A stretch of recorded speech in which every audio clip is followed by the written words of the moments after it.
ಗಾಂಡೀವಮಪಿ ಆ ಗಾಂಡೀವ ಅದು ಕೃಷ್ಣ ಪ್ರಸಾದಾತ್ ಶ್ರೀಕೃಷ್ಣನ ಅನುಗ್ರಹದಿಂದ ಧರಿಸಲು ಬ್ರಹ್ಮವರಾತ್ ಧರಿಸಲು ಶಕ್ಯಂ ಸಮರ್ಥವಾಗಿ ಆಸ ಆಗಿತ್ತು. ಪಾಂಡವಸ್ಯಾಪಿ ಆಧಾರ್ಯಂ ಪಾಂಡವರಿಂದಲೂ ಕೂಡ ಧರಿಸಲು ಆಗಿರಲಿಲ್ಲ. ಪಾಂಡವರಿಂದ ಧರಿಸೋದು ಅಂದ್ರೆ ಪಾಂಡವರು ಯಾರೂ ಕೂಡ ಅದನ್ನ, ಪಾಂಡವ ಅಂದ್ರೆ ಇಲ್ಲಿ ಅರ್ಜುನ ಅಂತ ಇಟ್ಕೊಳ್ಬೇಕು, ಅರ್ಜುನ ಅಂತ ಅರ್ಥ. ಪಾಂಡವಸ್ಯಾಪಿ ಅರ್ಜುನನಿಗೂ ಕೂಡ ಅಧಾರ್ಯಂ ಅಂದ್ರೆ ಕೃಷ್ಣನ ಅನುಗ್ರಹ ಇಲ್ಲದೇ ಇದ್ರೆ ಧರಿಸಲು ಆಗ್ತಾ ಇರಲಿಲ್ಲ. ದೇವೈಶ್ಚ ಬೇರೆ ದೇವತೆಗಳಿಂದಲೂ ಕೂಡ ಬ್ರಹ್ಮವರಾತ್ ತತ್ ಧೃತಂ ಬ್ರಹ್ಮದೇವರ ವರ ಇದ್ದದ್ರಿಂದಲೇನೆ ಅದು ಧರಿಸಲು ಆಗ್ತಾ ಇತ್ತು. ಅಸ್ಯ ಧಾರಣೆ ಈ ಗಾಂಡೀವವನ್ನು ಧರಿಸೋದರಲ್ಲಿ ಸಾಕ್ಷಾತ್ ಬ್ರಹ್ಮೈವ ಪ್ರಭು ಚತುರ್ಮುಖ ಬ್ರಹ್ಮನೊಬ್ಬನೇ ಸಾಕ್ಷಾತ್ತಾಗಿ ಸಮರ್ಥ. ಅವನ ಸ್ವಂತ ಸಾಮರ್ಥ್ಯದಿಂದ ಎತ್ತಬಲ್ಲ ಬ್ರಹ್ಮ. ಇನ್ನು ಉಳಿದವರು ಯಾರೇ ದೇವತೆಗಳು ಅದನ್ನ ಎತ್ತಿದ ಪ್ರಸಂಗ ಇದೆ ಅಂದ್ರೆ ಕೃಷ್ಣನ ಅನುಗ್ರಹ, ಬ್ರಹ್ಮದೇವರ ವರ. ಇದು ಇಲ್ಲಿ ಗಾಂಡೀವದ ಬಗ್ಗೆ ಹೇಳ್ತಾ ಇರುವಂತಹ ಸಂಗತಿ. ಇದನ್ನ ನಾವು ಸ್ಪಷ್ಟಪಡಿಸ್ಕೊಳ್ಬೇಕು. ಹಾಗಾಗಿ ಇಡೀ ಮಹಾಭಾರತದಲ್ಲಿ ಅರ್ಜುನ ಯಾವಾಗ ಗಾಂಡೀವ ಧನುಸ್ಸಿನಿಂದ ಯುದ್ಧ ಮಾಡಿ ಗೆದ್ದ ಅಂತ ಬರ್ತದೆ, ಅದರ ಹಿಂದೆ ಅರ್ಜುನನಿಗೆ ಎಷ್ಟರ ಮಟ್ಟಿಗೆ ಕೀರ್ತಿ ಅಂತ ಅನ್ನೋದು ನೀವು ಅರ್ಥ ಮಾಡ್ಕೊಳ್ರಿ. ಈಗ ಅದು ಗಾಂಡೀವದ ಪ್ರಭಾವನೋ ಸ್ವಂತ ಅರ್ಜುನನ ಸಾಮರ್ಥ್ಯನೋ ಮಹಾಭಾರತವನ್ನು ವ್ಯಾಖ್ಯಾನಿಸುವವರು ಎಚ್ಚರಿಕೆ ಇರಲಿ ಅಂತಾರೆ ಭಗವತ್ಪಾದರು. ಹಾಗಾಗಿ ಅದೆಲ್ಲ ಭಗವಂತನ ಮಹಿಮೆನೆ. ಇನ್ನೊಮ್ಮೆ ಪದಾರ್ಥ ಗಾಂಡೀವಮಪಿ ಆ ಗಾಂಡೀವ ಧನುಸ್ಸಾದರೋ ಕೃಷ್ಣ ಪ್ರಸಾದಾತ್ ಶ್ರೀಕೃಷ್ಣನ ಅನುಗ್ರಹದಿಂದ ಧರ್ತುಂ ಶಕ್ಯಂ ಧರಿಸಲು ಯೋಗ್ಯವಾಗಿತ್ತು, ಧರಿಸಲು ಶಕ್ಯವಾಗ್ತಾ ಇತ್ತು. ಪಾಂಡವಸ್ಯಾಪಿ ಅರ್ಜುನನಿಗೂ ಕೂಡ ಅಧಾರ್ಯಂ ಅದು ಹಿಂದಕ್ಕನ್ವಯ. ಪಾಂಡವಸ್ಯಾಪಿ ಧರ್ತುಂ ಶಕ್ಯಂ ಅರ್ಜುನನಿಗೆ ಧರಿಸಲು ಶಕ್ಯವಾಗ್ತಾ ಇತ್ತು. ಯಾರ ಅನುಗ್ರಹದಿಂದ? ಕೃಷ್ಣ ಪ್ರಸಾದಾತ್. ಅಧಾರ್ಯಂ ಬೇರೆ ಇನ್ಯಾರಿಂದಲೂ ಕೂಡ ಅಂದ್ರೆ ಬ್ರಹ್ಮದೇವರ ವರನೂ ಇಲ್ಲದೆ ಕೃಷ್ಣನ ಅನುಗ್ರಹ ಇಲ್ಲದೆ ಅದನ್ನ ಧರಿಸಲು ಆಗ್ತಾ ಇರಲಿಲ್ಲ. ದೇವೈಶ್ಚ ತೈಹಿ ಹಿಂದೆ ಹೇಳಿದ ರುದ್ರ, ಚಂದ್ರ, ವರುಣ, ಶಿವ, ಇಂದ್ರ ಅಂತ ಬಂದಿದೆ. ಆ ದೇವತೆಗಳಿಂದಲೂ ತೈಹಿ ದೇವೈಶ್ಚ ಬ್ರಹ್ಮವರಾತ್ ತತ್ ಧೃತಂ ಬ್ರಹ್ಮವರ ಇದ್ದದ್ರಿಂದ ಅದು ಧರಿಸಲ್ಪಟ್ಟಿತಷ್ಟೇ. ಅಸ್ಯ ಧಾರಣೆ ಸಾಕ್ಷಾತ್ ಬ್ರಹ್ಮೈವ ಪ್ರಭು ಇದನ್ನ ಧರಿಸೋದರಲ್ಲಿ ಸಾಕ್ಷಾತ್ತಾಗಿ ಬ್ರಹ್ಮನೇ ಸಮರ್ಥ, ಮತ್ತೊಬ್ಬರಲ್ಲ. ಪದಾರ್ಥ ಸ್ಪಷ್ಟ ಗೊತ್ತಾಯಿತು. ಭಾವಾರ್ಥ ಏನು? ಚತುರ್ಮುಖ ಬ್ರಹ್ಮನನ್ನು ಬಿಟ್ಟು ಗಾಂಡೀವವನ್ನು ಯಾರೊಬ್ಬರೂ ಧರಿಸ್ಲಿಕ್ಕೆ ಸಾಧ್ಯ ಆಗ್ತಾ ಇರಲಿಲ್ಲ. ಕೃಷ್ಣನ ಅನುಗ್ರಹ ಇತ್ತು ಅನ್ನೋ ಕಾರಣಕ್ಕೆ ಅರ್ಜುನ ಅದನ್ನ ಧರಿಸ್ತಾ ಇದ್ದ. ಅರ್ಜುನ ಧರಿಸ್ಲಿಕ್ಕೆ ಅದೇ ಕಾರಣ. ಇಲ್ಲದೆ ಹೋದ್ರೆ, ಅನುಗ್ರಹ ಇಲ್ಲದೆ ಹೋದ್ರೆ ಅವನ ಕೈಯಿಂದಲೂ ಅದು ಆಧಾರ್ಯವೇ. ಇನ್ನು ಹಿಂದೆ ಹೇಳಿದ ರುದ್ರ, ಇಂದ್ರ ಇವರೆಲ್ಲ ಧರಿಸಿದ್ರು ಅಂತ ಬರ್ತದಲ್ಲ ಅಂದ್ರೆ ಬ್ರಹ್ಮದೇವರ ವರ ಇದ್ದದ್ರಿಂದ ಆ ಗಾಂಡೀವ ಧಾರಣೆ ಮಾಡ್ಲಿಕ್ಕೆ ಅವ್ರ ಕೈಯಿಂದ ಆಯ್ತು. ಅದನ್ನು ಎತ್ತಲಿಕ್ಕೆ ಸಾಕ್ಷಾತ್ ಸಮರ್ಥ ಅಂದ್ರೆ ಬ್ರಹ್ಮ ಮಾತ್ರ. ಸ್ವಂತ ಬಲದಿಂದ ಬ್ರಹ್ಮ ಎತ್ತುತ್ತಾನದನ್ನು, ಇನ್ಯಾರಿಗೂ ಆಗುವಂತಹದ್ದಲ್ಲ.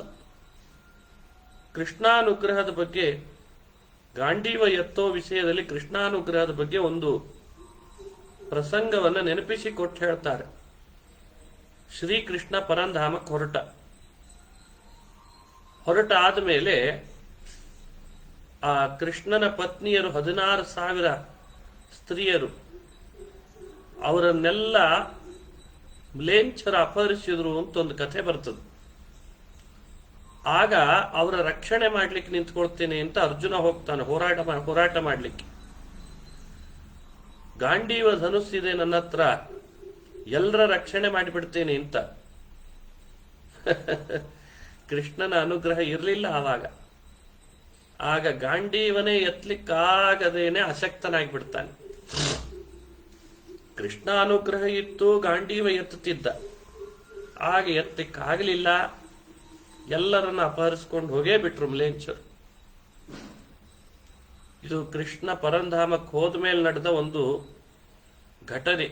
ಇದನ್ನ ಭಾಗವತ ಮುಚ್ಚಿಡಲ್ಲ, ಮಹಾಭಾರತನೂ ಮುಚ್ಚಿಡಲ್ಲ, ಹೇಳ್ಬಿಡ್ತದೆ ಸ್ಪಷ್ಟವಾಗಿ. ನೋಡಿದ್ರ ಕೃಷ್ಣನ ಪತ್ನಿಯರ ಸ್ಥಿತಿ ಹೀಗಾಯ್ತು ಅಂತ ಹೇಳುತ್ತದೆ. ಆವಾಗ ಗಾಂಡೀವ ಎತ್ತಲಿಕ್ಕೆ ಆಗದ ಪ್ರಸಂಗವನ್ನು ಹೇಳ್ತದೆ. ಒಂದು ವೇಳೆ ಅರ್ಜುನ ಸ್ವಂತ ಸಾಮರ್ಥ್ಯದಿಂದಲೇ ಗಾಂಡೀವ ಎತ್ತೋನಾಗಿದ್ದಿದ್ರೆ ಆಗಲೂ ಕೂಡ ಆತ ಅದನ್ನೇ ಧರಿಸಿ ಯುದ್ಧ ಮಾಡ್ಬೋದಾಗಿತ್ತಲ್ಲ. ಹಾಗಾಗಿ ಆ ಸೀಕ್ವೆನ್ಸು ಸ್ಪಷ್ಟ ತಿಳಿಸ್ತದೆ, ಕೃಷ್ಣಾನುಗ್ರಹ ಇದ್ದದ್ದಕ್ಕೆ ಗಾಂಡೀವ ಎತ್ತುತ್ತಾ ಇದ್ದ, ಇಲ್ದಿದ್ರೆ ಅವನ ಕೈಯಿಂದ ಸಾಧ್ಯ ಆಗ್ತಿರ್ಲಿಲ್ಲ.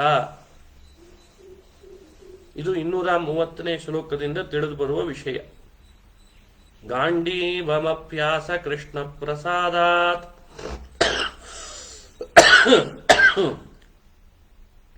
ಶಕ್ಯಂ ಧರ್ತುಂ ಪಾಂಡವಸ್ಯಾಪ್ಯಧಾರ್ಯಂ ದೇವೈಶ್ಚ ತೈರ್ಬ್ರಹ್ಮವರಾಧೃತಂ ತತ್ ಬ್ರಹ್ಮೈವ ಸಾಕ್ಷಾತ್ ಪ್ರಭುರಸ್ಯ ಧಾರಣೆ. 230ನೇ ಶ್ಲೋಕ ಆಯ್ತು. 231 ನೋಡೋಣ. ಇಂದ್ರಸ್ಯ ದತ್ತಶ್ಚ ವರಸ್ವಯಂಭುವ ತೇನಾಪಿ ಪಾರ್ಥಸ್ಯ ಬಭೂವ ಧಾರ್ಯಂ ಇಂದ್ರೋ ಹ್ಯಸೌ ಫಲ್ಗುನತ್ವೇನ ಜಾತಸ್ತತಃ ಸೋಸ್ತ್ರೈಃ ಶರಶಾಲಾಂ ಚಕಾರ. ಪದವಿಭಾಗ. ಇಂದ್ರಸ್ಯ ದತ್ತಃ ಚ ವರಃ ಸ್ವಯಂಭುವ ತೇನಾಪಿ ಪಾರ್ಥಸ್ಯ ಬಭೂವ ಧಾರ್ಯಂ ಇಂದ್ರಃ ಹಿ ಅಸೌ ಫಲ್ಗುನತ್ವೇನ ಜಾತಃ ತತಃ ಸಹ ಅಸ್ತ್ರೈಃ ಶರಶಾಲಾಂ ಚಕಾರ. ಇಷ್ಟು ಪದವಿಭಾಗ. ಮಹಾಭಾರತದಲ್ಲಿ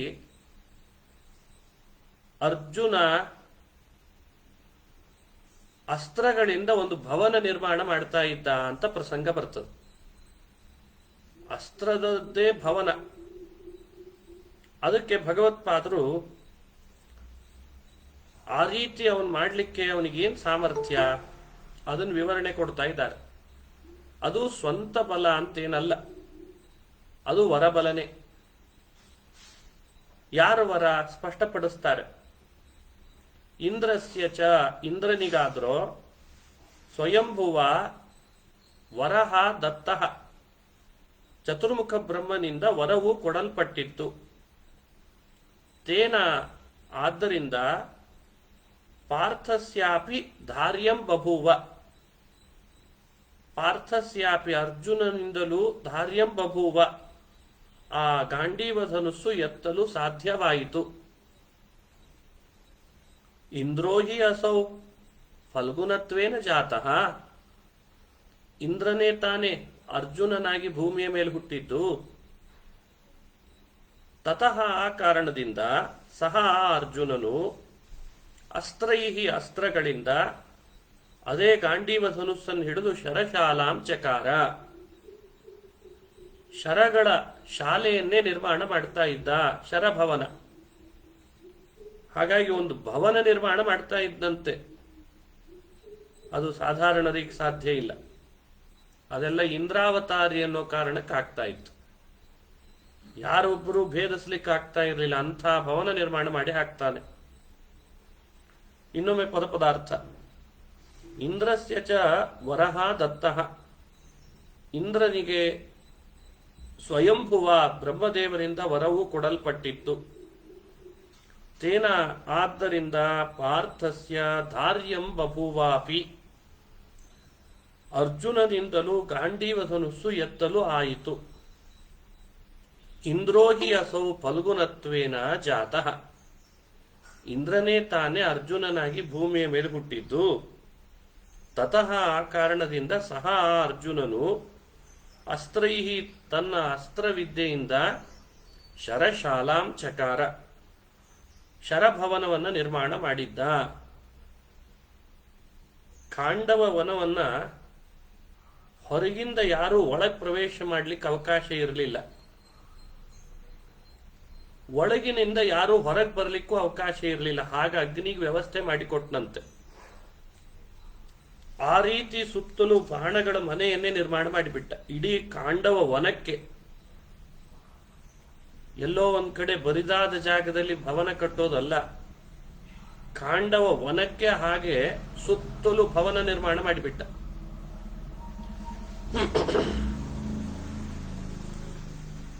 ಒಂದು ಬಾಣಗಳ ಭವನವನ್ನೇ ನಿರ್ಮಾಣ ಮಾಡಿದ.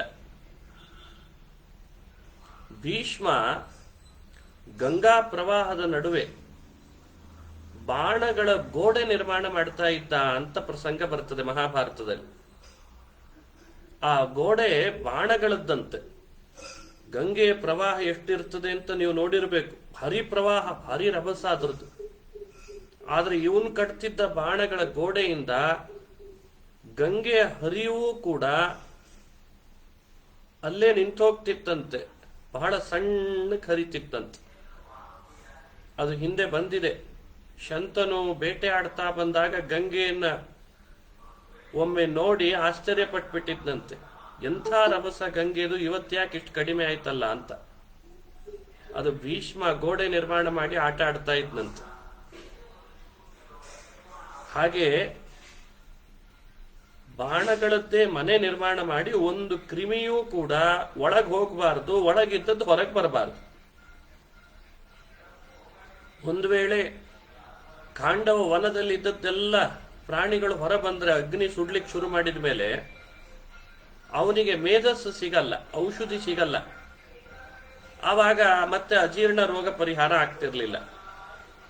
ಆ ರೀತಿ ನಿರ್ಮಾಣ ಮಾಡಬೇಕಾಗಿತ್ತು. ಅದಕ್ಕೋಸ್ಕರನೇನೆ ಅರ್ಜುನ ಅಂಥ ಬಾಣಗಳ ಗೋಡೆಯನ್ನು ನಿರ್ಮಾಣ ಮಾಡಿ ಅದಕ್ಕೊಂದು ಸೂರು ನಿರ್ಮಾಣ ಮಾಡಿ ಭವನನೇ ನಿರ್ಮಾಣ ಮಾಡಿಬಿಟ್ಟ. ಇದೆಲ್ಲ ಅರ್ಜುನನ ಅತ್ಯದ್ಭುತ ಕೌಶಲ, ಅವನಿಗೆ ಕೊಟ್ಟ ಕೀರ್ತಿ ಮಹಾಭಾರತ, ಅವನ ಪ್ರಭಾವಕ್ಕೆ. ಇಂಥ ಸುರಕ್ಷತಾ ಕ್ರಮವನ್ನ ಬಹಳ ಚೆನ್ನಾಗಿ ನಿಭಾಯಿಸ್ತಾ ಇದ್ದ ಅರ್ಜುನ. ಇದನ್ನ ಇಲ್ಲಿ ವಿವರಣೆಯಲ್ಲಿ ಬರೆದು ನಮಗೆ ಸ್ಪಷ್ಟವಾಗಿ ಅವನ ಮಹಿಮೆ ಹೇಳ್ತಾರೆ. ಆದರೆ ಭಗವತ್ಪಾದರು ತಿಳಿಸಿದ್ರು, ಅವನು ಇಂದ್ರನ ಅವತಾರಪ್ಪ. ಸ್ವಯಂಭೂ ಬ್ರಹ್ಮ ಇಂದ್ರನಿಗೆ ವರ ಕೊಟ್ಟಿದ್ದ, ಗಾಂಡೀವ ಧನುಸ್ ಎತ್ತಲಿಕ್ಕೆ ನಿನಗೆ ವರ ಇದೆ ಅಂತ ಅವನಿಗೆ ಅವಕಾಶ ಮಾಡಿದ್ದ. ಅವನ ಅವತಾರ ಇವ, ಆದ್ದರಿಂದ ಅದನ್ನೆಲ್ಲ ಮಾಡ್ಲಿಕ್ಕೆ ಸಾಧ್ಯ ಆಯಿತು ಅಂತ ಬರೀತಾರೆ. ಇಂದ್ರಸ್ಯ ದತ್ತಶ್ಚ ವರ ಸ್ವಯಂಭುವ ತೇನಾಪಿ ಪಾರ್ಥಸ್ಯ ಬಭೂವ ಧಾರ್ಯಂ ಇಂದ್ರೋ ಹ್ಯಸೋ ಫಲ್ಗುಣತ್ವೇನ ಜಾತಃ ತತಃ ಸೋಸ್ತ್ರೇ ಶರಶಾಲಾಂ ಚಕಾರ. 231 ಆಯ್ತು. 232 ನೋಡೋಣ. ದಹನ ಮಾಡ್ತಾನೆ. ಆಯೋಜನ ದ್ವಾದಶಕಾಭಿವಿಸ್ತೃತಂ ಪುರಂ ಚಕಾರಾಶು ಪುರಂದರಾತ್ಮಜಃ ಹುತಾಶನೋಪ್ಯಾಶು ವನಂ ಪ್ರಗೃಹ್ಯ ಪ್ರಭಕ್ಷಯಾಮಾಸ ಸಮುದ್ಧತಾರ್ಚಿಃ. ಇನ್ನೊಮ್ಮೆ ಶ್ಲೋಕ. ಆಯೋಜನ ದ್ವಾದಶಕಾಭಿವಿಸ್ತೃತಂ ಪುರಂ ಚಕಾರಾಶು ಪುರಂದರಾತ್ಮಜಃ ಹುತಾಶನೋಪ್ಯಾಶು ವನಂ ಪ್ರಗೃಹ್ಯ ಪ್ರಭಕ್ಷಯಾಮಾಸ ಸಮುದ್ಧತಾರ್ಚಿಃ. ಪದವಿಭಾಗ. ಆಯೋಜನ ದ್ವಾದಶಕಾಭಿ ವಿಸ್ತೃತಂ ಸಮಸ್ತ ಪದ. ಪುರಂ ಚಕಾರ, ಆಶು ಪುರಂದರಾತ್ಮಜಃ, ಹುತಾಶನಃ ಅಪಿ ಆಶು ವನಂ ಪ್ರಗೃಹ್ಯ ಪ್ರಭಕ್ಷಯಾಮಾಸ ಕ್ರಿಯಾಪದ. ಸಮುದ್ಧತಾರ್ಚಿಃ ಇಷ್ಟು ಪದ ವಿಭಾಗ. ಅರ್ಥ: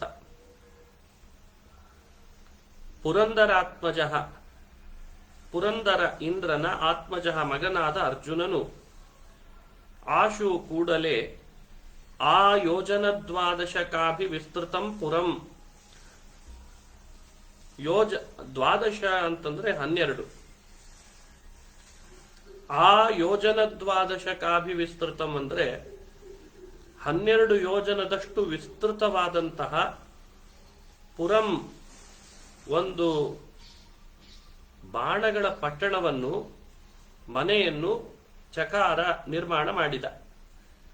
ಹುತಾಶನಃ ಅಪಿ ಅಗ್ನಿಯಾದರೋ ಆಶು ಕೂಡಲೇ ಸಮುದ್ಧತಾರ್ಚಿಹಿ ತನ್ನದೇ ಆದ ಎತ್ತೆತ್ರ ಬೆಳೆಸಿದ ಜ್ವಾಲೆಗಳಿಂದ ಸಹಿತನಾಗಿ ವನಂ ಆ ಕಾಡನ್ನು ಪ್ರಗೃಹ್ಯ ಭಕ್ಷಯಾಮಾಸ ಹಿಡಿದು ಅಲ್ಲಲ್ಲಿ ಹಿಡಿದು ತಿನ್ನಲು ಪ್ರಾರಂಭಿಸಿದ. ಇದು ಪದಾರ್ಥ. ಸುಲಭ ಇದೆ ಭಾವಾರ್ಥ. ಭಾರೀ ವೇಗವಾಗಿ ಅರ್ಜುನ ಬಾಣಗಳಿಂದ 12 ಯೋಜನದಷ್ಟು ವಿಸ್ತೃತವಾದ ಪಂಜರ ನಿರ್ಮಾಣ ಮಾಡಿದ. ಅದನ್ನೇ ಅಗ್ನಿ ಎತ್ತೆತ್ರ ಬೆಳೆದ ತನ್ನ ಜ್ವಾಲೆಗಳಿಂದ ಕಾಡನ್ನ ಹಿಡಿದು ನುಂಗಿ ಹಾಕಿಬಿಟ್ಟ. ತಿನ್ಲಿಕ್ಕೆ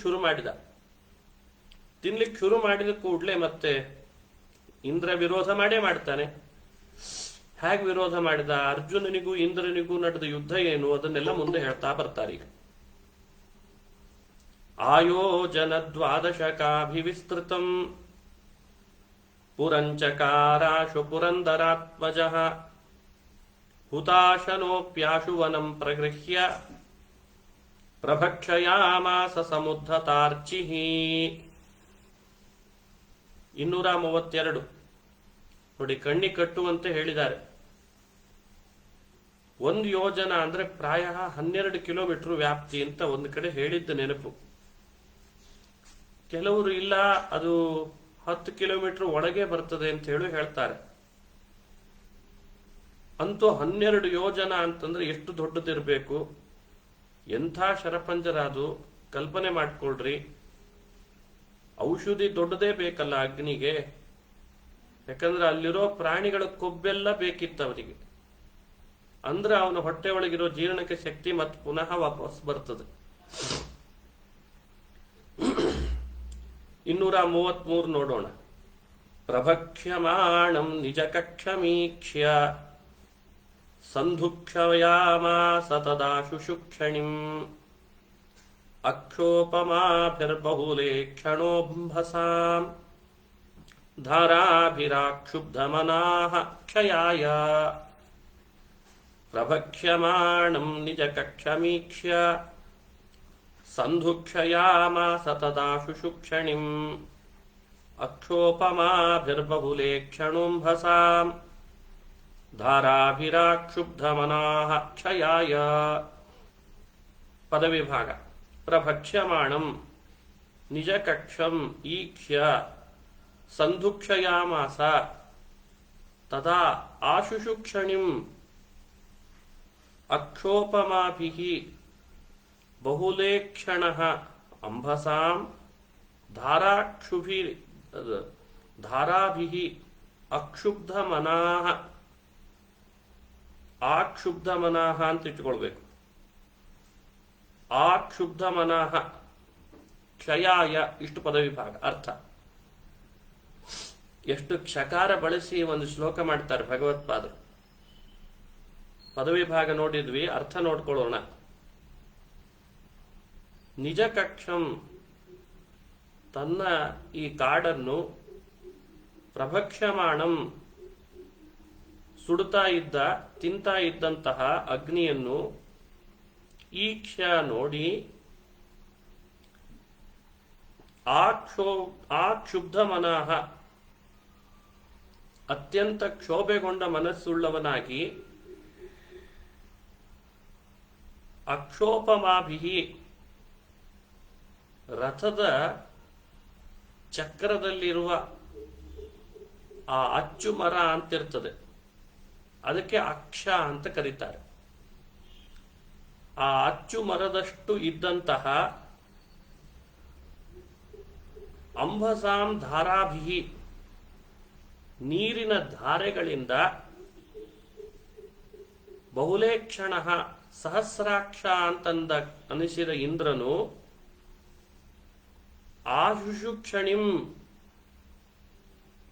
ಆಶುಷುಕ್ಷಣಿಂ ಅಗ್ನಿಯ ಜ್ವಾಲೆಗಳನ್ನು ಕ್ಷಯಾಯ ಆರಿಸಲು ಸಂಧುಕ್ಷಯ ಮಾಸ ಸುರಿಸಿದ ನೀರಿನ ಧಾರೆಯನ್ನ ಅಗ್ನಿಯ ಮೇಲ್ಗಡೆ ಸುರಿಸ್ತಾ ಇದ್ದಾನೆ. ಆರಿ ಹೋಗ್ಬೇಕಿವೆಲ್ಲ ಅಂತ ಅಗ್ನಿನ ಆರಿಸ್ಬೇಕು.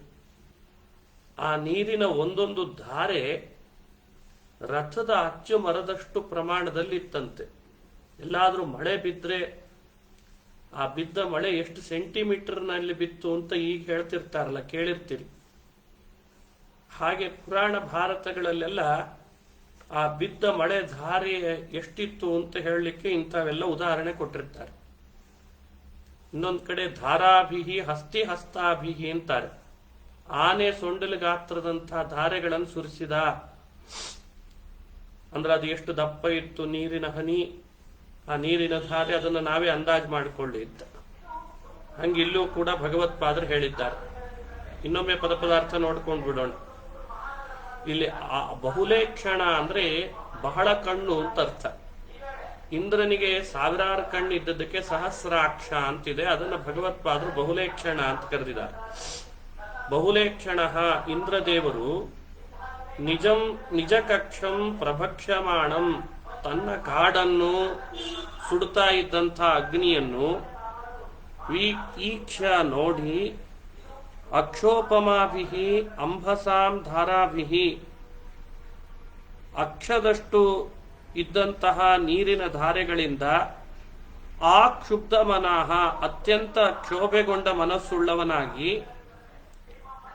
ಆಶುಷುಕ್ಷಣಿಂ, ಆ ಅಗ್ನಿಯ ಜ್ವಾಲೆಗಳನ್ನು ಕ್ಷಯಾಯ ನಾಶ ಮಾಡಲು, ಸಂಧುಕ್ಷಯಾಮಾಸ, ತದಾ ಸಂಧುಕ್ಷಯಾಮಾಸ, ಆಗ ನೀರಿನ ಜಲಧಾರೆಯನ್ನು ಸುರಿಸುವುದು, ಅದನ್ನು ಆರಿಸಲು ಪ್ರಯತ್ನಿಸಿದ, ಸುರಿಸಿದ. ಇದು ಪದಾರ್ಥ. ಭಾವಾರ್ಥ ಸುಲಭ ಇದೆ. ಕಾಡು ಸುಡ್ಲಿಕ್ಕೆ ಶುರು ಮಾಡಿದಾನೆ ಅಗ್ನಿ. ಭಾರಿ ಕ್ಷೋಭೆ ಆಯಿತು ಇಂದ್ರನಿಗೆ. ಅದು ಹ್ಯಾಕ್ ಮಾಡ್ತಾನೆ ಇದನ್ನು ನೋಡೇ ಬಿಡ್ತೀನಿ ಅಂತ ರಥದ ಅಚ್ಚುಮರದಷ್ಟು ದಪ್ಪ ಇದ್ದ ನೀರಿನ ಜಲಧಾರೆ ಸುರಿಸ್ಲಿಕ್ಕೆ ಶುರು ಮಾಡಿಬಿಟ್ಟ, ಅಗ್ನಿ ನಂದು ಹೋಗ್ಲಿ ಅಂತ. ಈ ರೀತಿ ಮಾಡಿದ್ದಾನೆ. ಆದರೆ ಇಂದ್ರನಿಗೆ ಮನಸ್ಸಿನಲ್ಲಿ ಕ್ಷೋಭೆ ಇತ್ತ? ಭಗವತ್ಪಾದರು ಆ ಕ್ಷುಬ್ಧ ಮನಃ ಅಂತಿದೆ. ಹಾಗಾದ್ರೆ ಮನಸ್ಸಿನಲ್ಲಿ ಕ್ಷೋಭೆ ಆಗಿತ್ತು ಅಂತನ್ನೋ ಹಾಗೆ ಕಾಣುತ್ತದೆ. ಅದಕ್ಕೆ ವಿವರಣೆಯಲ್ಲಿ ತಿಳಿಸ್ತಾರೆ. ಇಂದ್ರನಿಗೆ ಮನಕ್ಷೋಭೆ ಇರಲಿಲ್ಲ, ಅಗ್ನಿಯನ್ನು ನಾಶ ಮಾಡಬೇಕು ಅನ್ನೋ ಭಾವವೂ ಇರಲಿಲ್ಲ. ಕೇವಲ ಅವನ ಜ್ವಾಲೆಗಳನ್ನು ಆರಿಸಲು ಪ್ರಯತ್ನ ಅಷ್ಟೆ. ಇದು ಕೇವಲ ಕ್ರೀಡಾ ಮನೋಭಾವದ ಯುದ್ಧ. ಯಾಕೆಂದ್ರೆ ಎಲ್ಲ ಇಂದ್ರನಿಗೆ ತಿಳಿದಿದ್ದೆ, ಅಗ್ನಿ ಯಾರನ್ನು ಶರಣು ಹೋಗಿದ್ದಾನೆ, ರಕ್ಷಣೆ ಯಾರ್ದಿದೆ ಇಲ್ಲಿ, ಈ ಅರ್ಜುನನು ನಾನೇ ಆಗಿದ್ದೇನೆ, ಅವನು ಬೇರೆ ಅಲ್ಲ ನಾನು ಬೇರೆ, ಎಲ್ಲ ಗೊತ್ತಿದೆ. ಆದ್ರೂ ಕ್ರೀಡೆಯಂತೆ ಮಾಡ್ತಾನೆ. ಯಾಕೆಂದ್ರೆ ಅರ್ಜುನನಿಗೆ ಕೀರ್ತಿ ಬರೋದು ಇದರಿಂದಲೇ. ಪ್ರಭಕ್ಷ್ಯಮಾಣಂ ನಿಜ ಕಕ್ಷಮೀಕ್ಷ್ಯ ಸಂಧುಕ್ಷಯಾಮಾಸ ತದಾ ಶುಶುಕ್ಷಣಿಂ ಅಕ್ಷೋಪಮಾಭಿರ್ಬಹುಲೇಕ್ಷಣುಂಭಸಾಂ ಧಾರಾಭಿರಾಕ್ಷುಬ್ಧ ಮನಾಃ ಕ್ಷಯಾಯ. ಆಮೇಲೆ ನೀರಿನ ಅಸ್ತ್ರಗಳು, ನೀರಿನ ಧಾರೆಗಳು ಸುರಿಸಿದ ಮೇಲೆ ಸಾಲಿಲ್ಲ. ಅದಕ್ಕೆ ಯುದ್ಧ ಶುರುವಾಯಿತು. ಕೃಷ್ಣಾರ್ಜುನರು ಯುದ್ಧ ಮಾಡ್ತಾರೆ. ಯುದ್ಧ ಏನ್ ನಡೀತು ಅಂತ ಮುಂದಿನ ಶ್ಲೋಕದಲ್ಲಿ ಹೇಳ್ತಾರೆ. ಯಾಕಂದ್ರೆ ಅವನು ಮಳೆ ಸುರಿಸೋದು ನಿಲ್ಲಿಸ್ಬೇಕಲ್ಲ, ಅದನ್ನ ತಡೆ ಒಡ್ಡಬೇಕು. ಅದು ಮುಂದಿನ ಶ್ಲೋಕದಲ್ಲಿ ಬರ್ತದೆ. ಮತ್ತೆ ಅದನ್ನು ನಾಳೆ ಮುಂದುವರಿಸೋಣ ಅಂತ ಹೇಳ್ತಾ